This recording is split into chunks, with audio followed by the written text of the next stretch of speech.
On the morning of January 15, 1987, in a small alpine room somewhere in Austria, a woman woke up sick. She was desperately ill. She wanted nothing more than to be left alone to die in peace. But her partner had other ideas.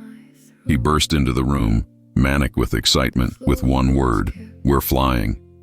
She told him absolutely not. She told him that if he or anyone else was flying, they were all certifiable. She was remaining on solid ground. She was not, under any circumstances, getting into a wicker basket suspended beneath a balloon and rising into the sky. "Not in this lifetime," she said, and she meant it. But he pulled her from her bed anyway. Furious when she resisted, he unceremoniously hauled her into the shower, told her to get dressed, and informed her that resistance was futile. They were flying, he said, and they included her. Outside, the world had disappeared into a blizzard, the kind of blizzard that made no sense at all, the kind of whiteout that seemed to swallow the concept of visibility entirely. Winds stirred the snow into such a complete curtain of white that she could barely see 10 feet beyond the window. And yet the meteorologist, had apparently said that the storm stopped at 5,000 feet. Above the blizzard, the sky was clear, so up they went. She would spend the entire ascent through the clouds, gripped by terror and exhilaration in equal measure. Every cell in her body was tingling. Unbridled terror was nipping at her brain. But as soon as they pierced the clouds, she understood why her partner had been so insistent. What waited above was worth the risk. What waited above was impossible. What waited above was simply beyond words. For several hours, she flew. She played with the wind. She let the wind play with her. They descended to skate across a frozen alpine lake, racing with deer. She watched mountain peaks rise around them like cathedrals. She saw dozens of other hot air balloons emerging from the clouds, and the sight made her laugh so hard that she thought her sick body might break. It was one of the most beautiful mornings of her life. And then the pilot said something about 12,000 feet. And everything changed, because she was not hearing him from her corner of the balloon. She was hearing him from several meters away, outside the balloon. She was hovering above the wicker basket, looking down at her own body inside it, watching this scene the way a person might watch a film about someone she used to know. A single thought rose up inside her, clean and clear as a bell. Oh, I am not my body. The realization was so simple. The understanding was so complete. She did not panic. She did not feel afraid. She felt relief so profound that it made her want to weep. For most of her life, she had been a prisoner in the small machine of her physical form. Prisoner to illness, prisoner to family expectations, prisoner to choices that had never been hers to make. And now, suddenly, impossibly, she was free. In that moment of freedom, she made a choice. In a single turn, a spiral that felt almost volitional, like a dancer making one perfect pirouette, she released every bond that had ever tied her to the world she knew. She let go of the wicker balloon. She let go of the mountain below. She let go of the sick body that she was leaving behind. And she found herself walking impossibly, in the warm sunlight of high alpine meadows. The place was Mount Rainier, the place where she had grown up. But it was not Mount Rainier. It was Mount Rainier as it existed somewhere else, somewhere other, somewhere that was both exactly as she remembered it and nothing like she had ever known it to be. And then she heard her name. She turned, and her grandmother was standing there. The grandmother who had died when she was a child. The grandmother who had been dead for more than 20 years. And her love was like sunlight, like current, like the only true thing that had ever been real. There were no words between them. There could not be. They communicated in a language that existed beyond the boundaries of spoken speech, a soundless exchange of pure understanding, pure knowing, that made the old woman's love flow into her granddaughter like electricity, like the current that runs through the earth itself. The last time they had been together was the summer of 1963. She was a small child, barely conscious, burning with spinal meningitis. Her grandmother held her, bathed her with icy cloths, told her over and over, alternating between two messages. You are going to be fine. You must stay. You must fight. She had lived. Her grandmother had not. She had died shortly after, and for more than 20 years, the granddaughter had carried a private guilt, a childish logic that somehow, in some way she could not articulate, her illness had killed her grandmother. If she had not gotten so sick, her grandmother would still be alive. She had never told anyone about this guilt. In her family, you did not talk about death. You did not say goodbye. You did not mention the people you had lost. You carried the grief in silence. You swallowed it. You learned to live around it, the way a person learns to walk around a piece of furniture that has been left in the hallway. And so for 20 years, she had carried this guilt alone. But now, standing in the meadow with her grandmother, she understood, without words, without explanation. She simply knew. The love between them had never been broken. The connection had never been severed. They began walking together, hand in hand, through the magical alpine meadows of Mount Rainier, or Mount Rainier's dream, or Mount Rainier's eternal counterpart, or some word that had not yet been invented to describe what this place actually was. As they walked, her grandmother began to teach her the truth about the nature of reality itself. The hands on a watch are not the keepers of time. Time here was different. It was not a river that flowed in one direction. It was something else entirely, something more like a loom, a weaving, a pattern in which all the strands existed simultaneously. She could see it, could see with her own eyes, how the strands of days braided together with cycles of months, which braided together with ribbons of years, all of it weaving into a single nexus where every now that had ever existed was happening all at once. It was a way station, a place between places. It was a reflection of the world she had lived in for 35 years on Earth, but a reflection that obeyed different laws. Physics was optional here. Time was optional here. The normal rules of separation and sequence and causality did not apply. She could see from this perspective how multiple realities were touching the Earth, how they existed right next to each other, separated only by a veil as thin as the difference between waking and sleeping. How the world she had lived in was only one reality among infinite others, all of them equally real, all of them happening right now. A bell chimed loudly inside her mind. Nothing was what she had been taught to believe it was. Heaven and hell, the concepts she had been raised with, the constructs her father had tried to make her accept when he became a minister and dragged the whole family into the church. Those concepts were not real. Not real in the way she had thought reality to be real. Good and bad were not absolute. Hot and cold, up and down, light and darkness. None of it was fixed. None of it was final. There was something else underneath all of it, something more fundamental, something that could not be categorized into simple binaries. And then her grandmother gently squeezed her hand. They had walked far into the landscape, and the meadow was beginning to open up. Ahead of them, she could see what resembled an amphitheater rising up from the landscape, an ancient stage, a place where something important was about to be shown to her. Her grandmother left her then, not unkindly, not suddenly, simply releasing her hand and allowing her to move forward alone. And as she approached the stage, she understood what was about to happen. Her entire life was about to be shown to her, not judged, not evaluated, simply shown, so that she could understand, perhaps for the first time, what it had all meant. The experience deepened as they continued to climb. Her grandmother brought her to what resembled an amphitheater, a stage, ancient and magnificent, where the entire arc of her life was being displayed. It was not exactly a life review in the way that near-death experience literature describes life reviews. It was a performance, a memory of her own existence, playing out in real time, but from a perspective that was not quite her own.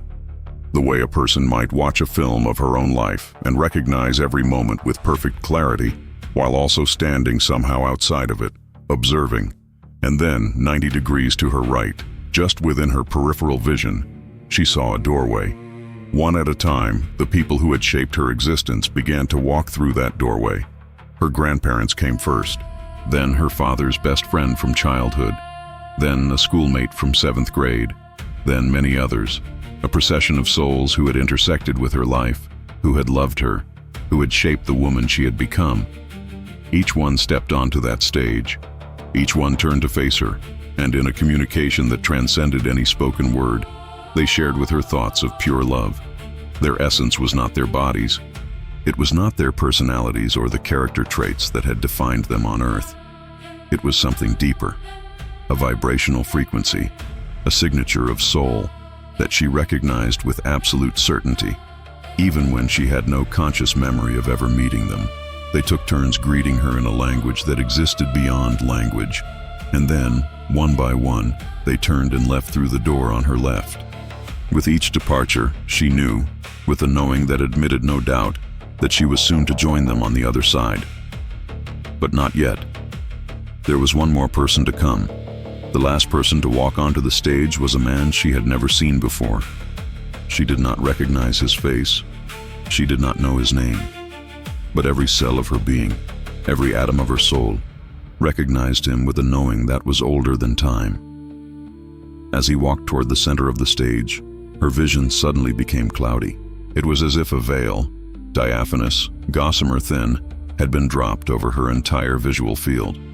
She could not see him clearly, but his presence resonated at the absolute depth of her being. He communicated directly to her heart through her mind. The message he gave her, she said later, engraved itself on her heart and seared itself into her brain. It was this: Lynnclaire, you will be a catalyst for change, for love. You will bring forth, hold and honor remembrance. You will bring to conscious awareness the realms, realities and remnants in order that the spirit may remember the dance and to return the sacred feminine to Sion. And we will meet in 27+1.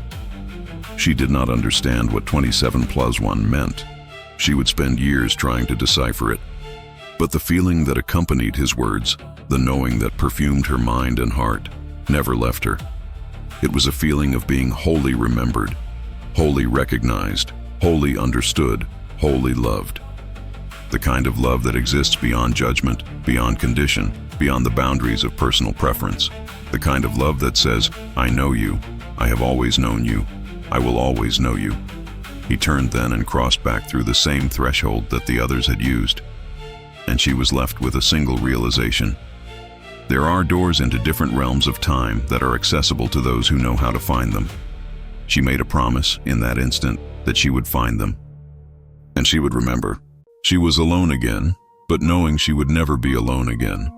Her grandmother returned, and her father as well, returned to greet her one final time before she made her passage all the way through. They began to communicate in a vibrational language that existed beyond the boundaries of words.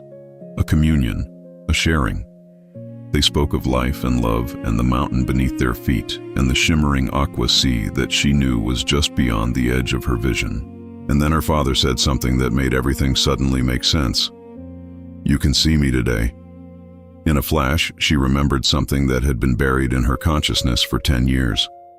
On June 25, 1977, she was driving down this very mountain with her family. Suddenly, for no reason she could explain, she could not breathe. Her body was in agony, her mind was fractured. Emotional and physical and mental pain were all crashing through her at the same time. It felt like she was dying. By the time they reached their destination 5 hours later, friends met them at the house with terrible news. Her father had suffered a fatal heart attack that morning, at the exact moment they would later learn that she was having her crisis on the mountain. Although they were separated by thousands of miles, she had physically and psychically experienced every aspect of his dying process. She had never told anyone about this experience. In her family, you did not speak of such things. You did not acknowledge the mysterious connections that bound people together. And for years, she had carried a secondary grief on top of the primary grief of losing her father. She had carried the burden of wondering if he had been thinking of her at the moment of his death, if he had known what was happening to her, if somehow, in his last moments, he had been trying to reach her across the impossible distance. But now, standing in the meadow with him. She understood. Love and pain are not conjoint twins. Grief is not the inevitable companion of death. Yes, her soul could feel the loss of her father's physical presence. But the love between them, the energetic bond that had created her, that had sustained her, that would continue to exist for all eternity, that love had never been choked off. It was always in motion. It was like the light itself. It was fluid and eternal, and it flowed from his soul through his spirit and into her heart, forever and ever, breathing in and out like surfing a wave that swells and fills the invisible gaps that pulse between every beat of the human heart. On one side of the breath, energy is absorbed and cleansed. On the other side, it is reborn. Life and death coexist in an infinite space. They are the same energy riding on the light that connects each breath. As this knowledge filled her, her grandmother gently sent her on alone. And it was then that she began to hear the music, the only word, in all the years since, that she has ever been able to use to describe it. It was not music in the way that earth music is music. It was not sound that traveled through air or vibrated on eardrums. It was tones so sublime that remembering them still brings her to tears. It was the sound of ascendance. It was an echo of a song she was certain she had heard before, a simple psalm of elegant harmony whose melody was so pure that it melted every remaining trace of fear from her being. This music was all that mattered. This music was everything. She was ascending, rising, moving on waves of music that seemed to have substance and direction and intention.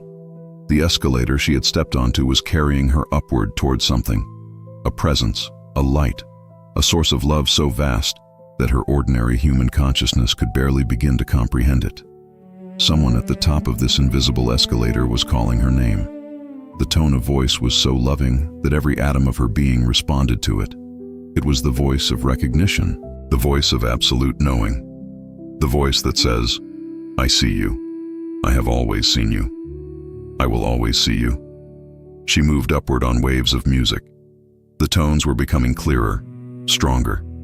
They were soothing her heart, a balm of love pouring over every cell of her being. As she rose, she became aware that her clothing had changed. Not that she felt it happen, not that she saw it happen. But when she looked down, she was no longer wearing the simple white dress she had worn in the meadows. She was now draped in something more exquisite than anything she could have imagined. A gown of ivory and mother of pearl, a shimmering sea of color and light that appeared, impossibly, to be alive.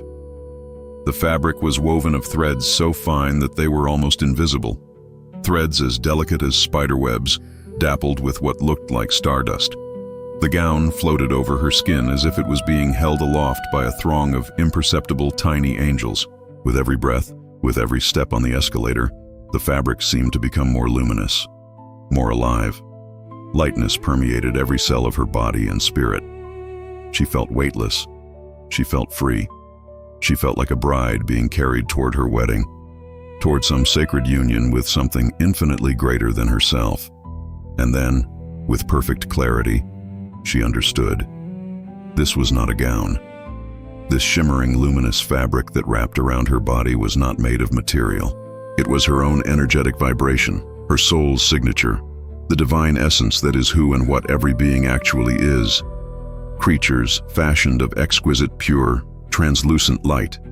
Everything she had been told about the nature of being, about the nature of matter, about the nature of consciousness, was incomplete. Or perhaps more accurately, it was all a metaphor, a shadow on a cave wall, a representation of something far greater that ordinary language could not capture. She reached the threshold, the edge of the known world, the point beyond which even the concept of self began to dissolve. The escalator had carried her as far as it could carry her. Now she had to step forward alone, into the light, into the presence that had been calling her name. Feeling like a bride approaching her beloved, she lifted her foot. One single step, and as her right footprint touched eternity, she crossed over. And everything changed. Everything expanded. Everything opened up into something so vast and so beautiful that the only word her mind could find was home. There, beyond the threshold, suspended in light, she saw it. The cosmic loom, the spinning wheel of creation itself. It was not a physical thing. It had no material form, but it was as real as anything she had ever perceived. More real. It was the underlying pattern that shapes all existence, the invisible architecture that holds reality together. She watched as light, pure, undifferentiated light, was woven through this cosmic loom. The threads of light moved with absolute intention. Every movement was precise. Every angle was exact. Every placement was deliberate. It was not random. It was not chaos. It was a pattern so complexly simple that she knew, with instant certainty, that it could only be created by an intelligence that was both infinitely powerful and infinitely compassionate. This divine spinning wheel was time itself, not time as the clock measures it, but time as the cosmic force that governs all existence. The music was braiding the light, a song of arcing angles. Her knowing became instantaneous and complete. The music stirred the ethers. Its rainbow of light filled space. Its weaving of light spun matter and connected it into eternity. And the pattern it created was not external to her. She was not watching from outside. She was part of it. A spark in the pattern, a holographic piece of the whole. Every cell of her being was woven into this cosmic dance. She had always been part of it. She would always be part of it. Her individual life, her birth, her illness, her flight in the balloon, her relationships, her struggles, her joys, all of it was one single thread in an infinite tapestry. And in this knowing, she experienced something that has no name in human language. Not happiness. Happiness is too small, too personal, too limited to describe it. Not joy. Joy implies a contrast with sorrow, and here there was no such duality. But bliss, absolute bliss, a state of consciousness in which every question has an answer, every separation is healed, every fragmentation of being is made whole. She was complete. She was home. She was one with the infinite source of all love. And this state of absolute bliss lasted for what felt like infinity, for what felt like no time at all, for what felt like all the time that had ever existed and would ever exist, compressed into a single eternal moment. But it was not meant to last. Without warning, chaos slammed into her. A violent sound, like a needle being deliberately pushed down and dragged across an old vinyl record, screeched through the landscape. The cosmic loom began to fade. The music became distant. The light began to dim, and she found herself engaged in a desperate struggle with an unseen adversary. Something with strength far greater than her own was gripping her left ankle, pulling her backward, back toward the threshold, back down the escalator, back through time, back toward the balloon, back toward the small wicker basket suspended beneath the sky, back toward the body she had left behind. She was fighting to stay in the light. She was fighting to remain in that state of absolute union. But the pull was inexorable. She was being dragged backward. She could feel herself being pulled away from the cosmic dance, away from the music, away from the knowing that she was one with infinity.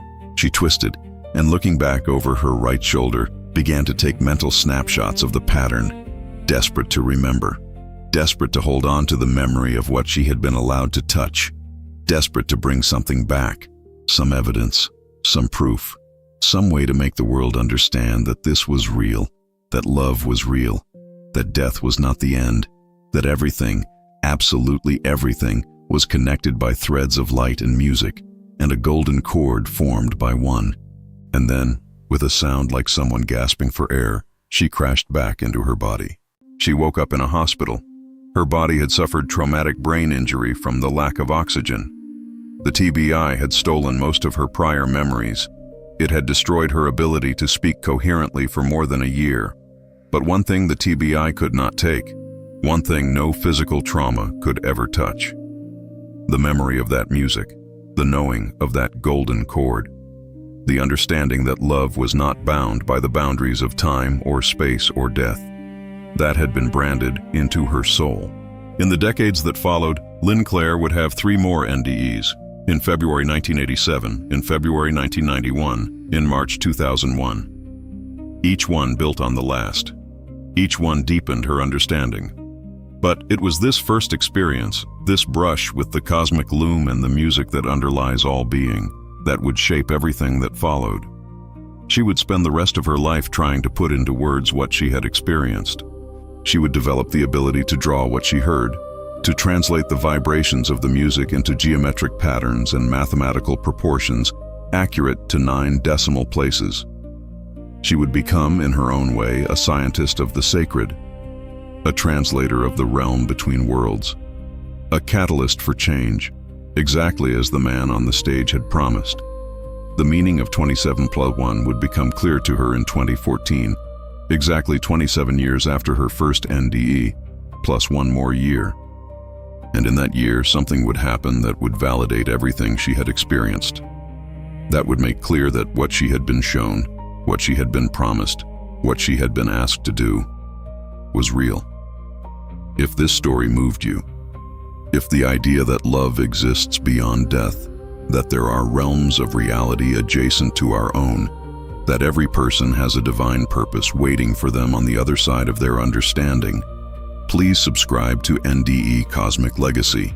We share these accounts not because we claim to know what happens after death, but because stories like Lynnclaire's help us remember something we may have forgotten, that we are not our bodies, that we are made of light, that we are connected to an infinite source of love that will never, ever let us go.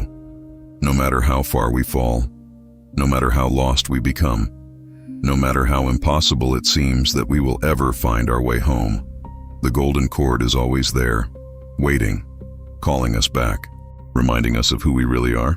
Thank you for being here.